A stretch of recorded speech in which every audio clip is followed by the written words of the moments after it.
El cuidado del suelo pélvico y la influencia que tiene el ejercicio sobre este es un tema en continuo debate. Es por esto que voy a analizar 3 estudios sobre la temática, vamos a ver qué nos dice la ciencia sobre cómo cuidar el suelo pélvico y los ejercicios que nos propone para empezar a solucionar los síntomas y problemas que van apareciendo. Vamos a ver qué analizan cada uno de los estudios, cuáles son sus conclusiones y las aplicaciones prácticas que podemos extraer de ellos. Nos vamos a detener sobre todo en 2 síntomas, la pérdida de orina y el prolapso, la caída de los órganos internos.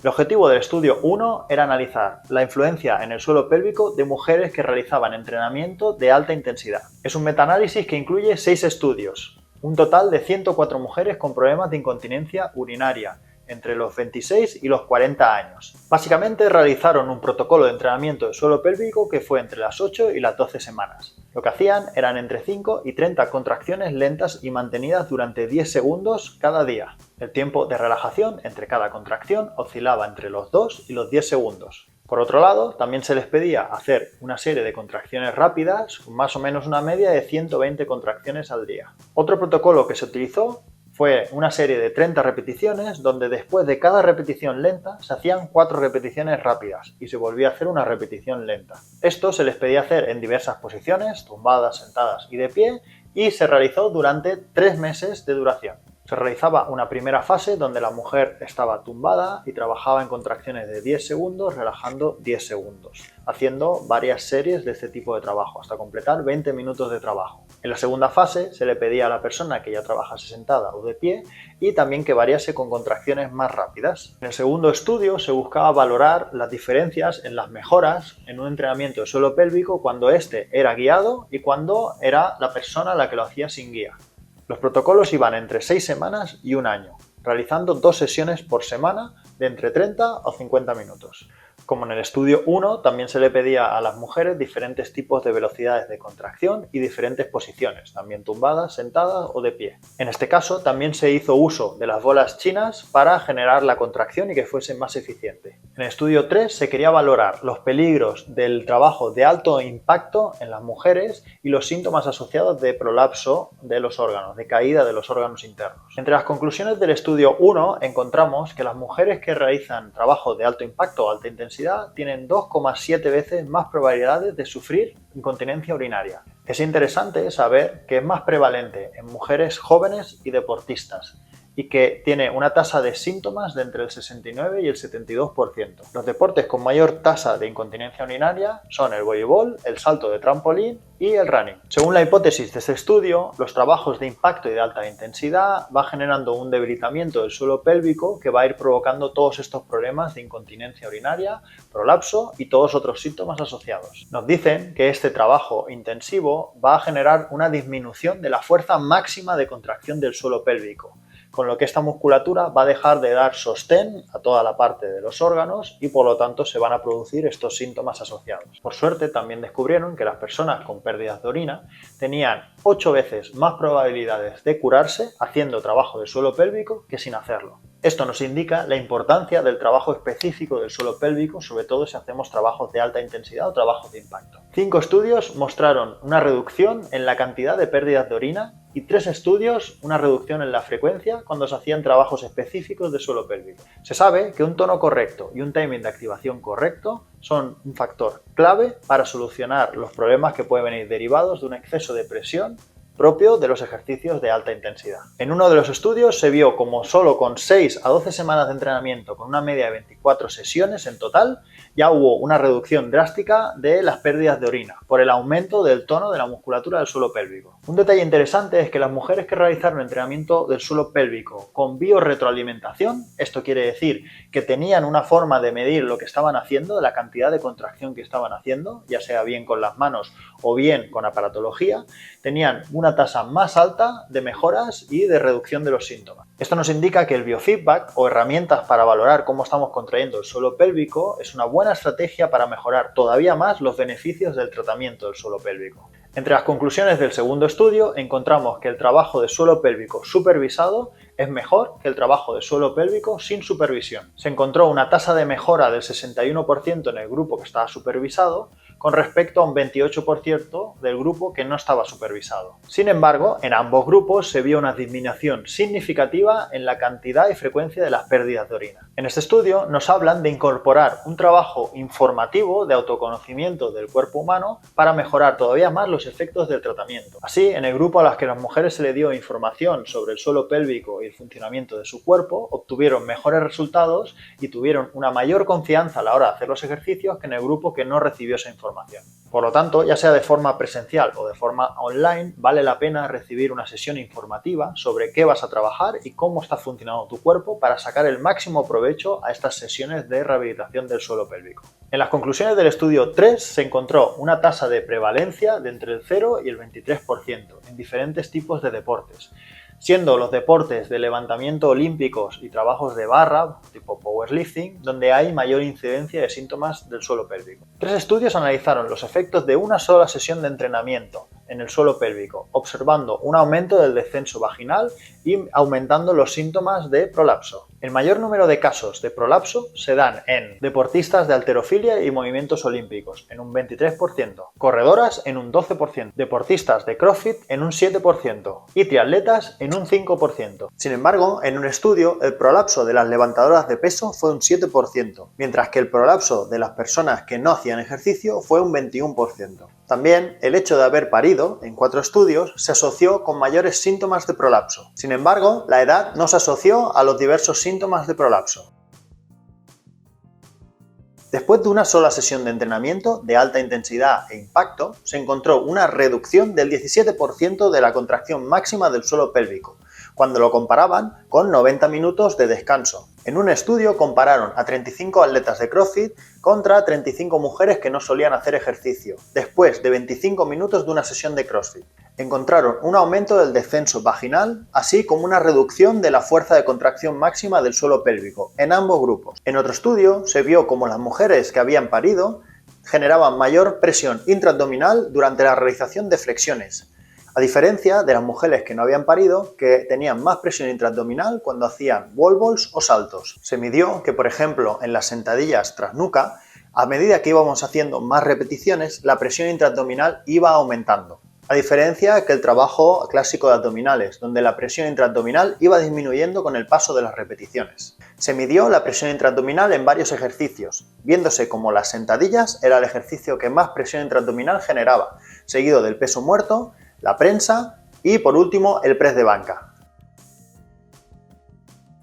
Un estudio analizó la presión intraabdominal a lo largo de diferentes ejercicios y se vio como el trabajo abdominal, subir escaleras, caminar en una cinta, no generaba más presión intraabdominal que levantarse de una silla. En un estudio se encontró que los ejercicios que se suelen recomendar desde la fisioterapia para fortalecer el suelo pélvico no generaban necesariamente mejoras. Eso sí, ese estudio estaba hecho en mujeres que no tenían problemas de suelo pélvico. Esto nos hace reflexionar que si realmente es necesario hacer un trabajo analítico o no del suelo pélvico para evitar futuros problemas. En un estudio experimental se vio como las mujeres con síntomas de pérdida urinaria generaban una mayor contracción del suelo pélvico y una mayor presión intraabdominal que las mujeres que no tenían síntomas. Esto demostraría que el objetivo no sería conseguir una mayor contracción, sino más bien un timing de activación correcto y ajustar la tensión, la contracción muscular al esfuerzo que se ha de hacer.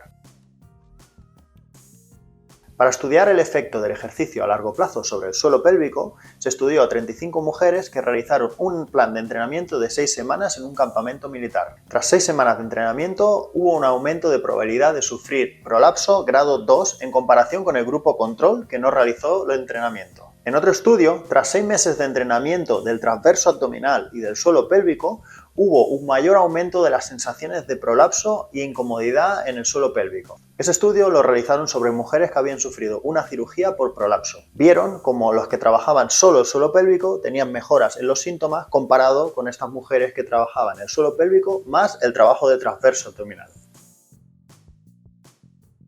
Si hablamos del suelo pélvico después de dar a luz, se vio como las mujeres que tienen un trabajo extenuante, como puede ser estar de pie más del 50% del tiempo, estar caminando todo el día o levantar objetos pesados, presentaban una mayor probabilidad de sufrir un prolapso tras 12 meses de haber dado a luz. Se determinó que la recuperación total de la musculatura elevadora del ano y toda la musculatura pélvica y los nervios no se daba hasta al menos los 4 o 6 meses postparto. Se encontraron una reducción del 50% de la fuerza de contracción del suelo pélvico 6 semanas después de haber dado a luz, si lo comparaban con la fuerza que tenían esas mismas mujeres cuando estaban embarazadas. Es decir, tras 6 semanas de haber dado a luz tenían menos fuerza y menos capacidad de contracción que durante el embarazo. Además, las mujeres que habían sufrido durante el parto un desgarro anal todavía presentaban un 50% menos de fuerza que las mujeres que no habían sufrido ese desgarro. Todos estos factores habrá que tenerlos en cuenta a la hora de preparar un programa de readaptación para esas mujeres que han dado a luz antes de reincorporarse a su actividad normal y al deporte. Si extraemos una aplicación práctica de todo esto, podemos determinar que el ejercicio de alta intensidad y de levantamiento de cargas pesadas, así como el trabajo de impacto repetitivo, tiene una influencia sobre el suelo pélvico, dada la presión intraabdominal que se genera al realizar este tipo de ejercicios. Esto no tiene que ser malo de per se, ni un motivo para dejar de hacer ejercicio físico, sino simplemente para tenerlo en cuenta e incluir este tipo de trabajo de rehabilitación del suelo pélvico a lo largo de tu planificación de entrenamiento. Otra conclusión importante es que las mujeres que presentan síntomas de continencia urinaria, de prolapso o molestias en el suelo pélvico se beneficiarán de un programa de rehabilitación y readaptación del suelo pélvico. Este programa no solo tiene que verse enfocado hacia la mejora de la contracción máxima del suelo pélvico, sino más bien hacia el ajuste de la fuerza, hacia un timing correcto de activación y a integrar esa activación en la cocontracción de toda la musculatura abdominal y del resto del cuerpo. También extraemos la conclusión de que es importante de que te asesoren y te enseñen cómo realizar ese tipo de ejercicios para que tengan realmente beneficio. Pero si no puedes contar con la ayuda de un profesional, todo el trabajo que hagas por tu cuenta también será beneficioso. Además, si ese entrenamiento puede contar con biofeedback o retroalimentación de cómo estás generando las contracciones, todavía tendrá mucha más efectividad. Lo que sí puede ser interesante si no cuentas con ayuda profesional es que al menos te guíen durante 1 o 2 sesiones para realizar correctamente los ejercicios y luego sigas en tu casa. En cuanto a la aplicación práctica en el entrenamiento, podemos concluir que podría ser interesante introducir al final de la sesión un trabajo de propiocepción y de readaptación del suelo pélvico, para contrarrestar los efectos que se hayan podido dar durante la sesión de fuerza. Podrías introducirlo al final de la sesión, en la vuelta a la calma, donde trabajas movilidad, foam roller, estiramientos, introducir ahí este tipo de trabajo específico y mejorar esa propiocepción antes de irte a casa. Pero recuerda que hay diversos estudios que no relacionan directamente estos síntomas después del entrenamiento con problemas a largo plazo. Si ya tienes problemas en el suelo pélvico y tienes algunos de estos síntomas, recuerda que los ejercicios de sentadillas, peso muerto y prensa son los que más presión en el suelo pélvico generan. Por lo tanto, no quiere decir que no lo hagas, pero tendrás que ajustar la intensidad a lo que tu cuerpo tolere. En cuanto al suelo pélvico tras dar a luz, recuerda que los tejidos van a tardar entre 4 a 6 meses a recuperarse totalmente y que después de 6 semanas de haber dado a luz, la contracción del suelo pélvico se va a ver reducida en un 50%. Por lo tanto, se torna fundamental progresar bien las cargas, ir mejorando el timing, la propiocepción y la contracción de la zona antes de volver 100% a tu deporte. La metodología estándar de varios estudios es la siguiente. Realización de 2 entrenamientos a la semana de 30 minutos, variando el tipo de contracción, normalmente manteniendo 10 segundos de contracción y relajando otros 10 segundos. Así en series de 10 a 20 repeticiones. Posteriormente, combinar contracciones más fuertes e intensas de 2 a 5 segundos, de nuevo relajando entre 5 y 10 segundos. A partir de ahí, cambiar las velocidades de contracción y las intensidades. Ir variando también las posiciones, empezando tumbada, que es lo más fácil, luego sentada, de pie y luego realizando cargas o otros movimientos más exigentes. La idea es ir variando el volumen, la intensidad, los descansos y sobre todo la demanda de ejercicios cada vez más complejos donde el suelo pélvico se integre en esos movimientos. Bajo mi opinión, todavía falta información para realmente saber cuál es el protocolo más adecuado para ejercitar el suelo pélvico y mejorar los síntomas, ya que en muchos estudios hay una variación muy grande de protocolos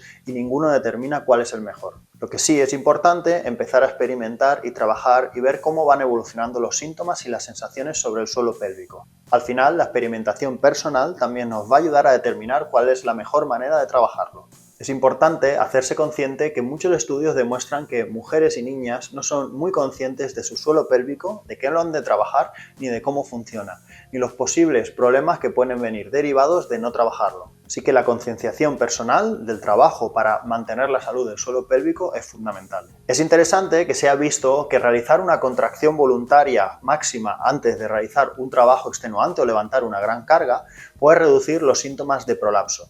Esto simplemente es un parche, es un truco que puedes utilizar si tienes estos síntomas y te ves obligada a levantar esos pesos. Pero evidentemente tendrás que trabajar para no tener que recurrir a este truco. Por último, decirte que no hay que quedarse con el trabajo aislado del suelo pélvico y separarlo del resto de trabajo, sino que simplemente habrá que irlo progresando a integrarlo dentro del trabajo global de fuerza, para que realmente esa musculatura se integre en el conjunto de todo el cuerpo. En sí no se trata del trabajo de suelo pélvico, sino de la gestión de las presiones internas y en aprender a manejarlas correctamente para poder aplicar la fuerza en todos los movimientos de tu día a día y el deporte. Recuerda que si no lo has hecho todavía, suscríbete al canal dándole al botoncito, dale al like y comenta para saber que este tipo de vídeos te gustan y continuar haciendo más material como este. Antes de irte me gustaría preguntarte un par de cosas. ¿Qué tipo de ejercicio de suelo pélvico sueles realizar? ¿Aplicarás a partir de ahora este protocolo que hemos visto según los estudios? Te leo en los comentarios. Y recuerda, esto no lo digo yo, lo dice la ciencia.